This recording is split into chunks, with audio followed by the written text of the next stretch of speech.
আপনার কি পেটের মেদ বাড়ছে, হাঁটু ব্যথা, পায়ে টান, শক্ত ভাব, হাঁটতে কষ্ট? তাহলে এই ভিডিওটা শেষ পর্যন্ত দেখুন, কারণ আজ আমি দেখাবো এমন কিছু সহজ ব্যায়াম যেগুলো করলে পেটের মেদ কমবে, হাঁটু আর পায়ের ব্যথা ও ধীরে ধীরে ঠিক হবে। ব্যায়াম শুরু করার আগে শরীর গরম করা খুব জরুরি।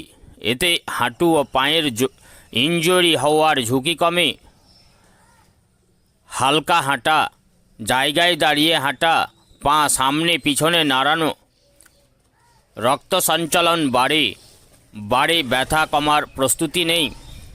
এই স্ট্রেচিং হাঁটুর পেছনের ব্যথা আর পায়ের টান কমাতে দারুণ কাজ করে। পা সোজা রেখে ধীরে ধীরে টান, 10 থেকে 15 সেকেন্ড ধরে রাখা। হাঁটুর জয়েন্ট ঢিলা হয়, পায়ের পেশি শক্তিশালী হয়, হাঁটতে আর বসতে কষ্ট কমে। অনেকেই ভাবে পেট কমাতে দৌড়ানো লাগবে, কিন্তু হাঁটু ধীরে ধীরে পা তুলুন, পেট শক্ত করে শ্বাস নিন, ছাড়ুন। পেটের চর্বি গলতে শুরু করে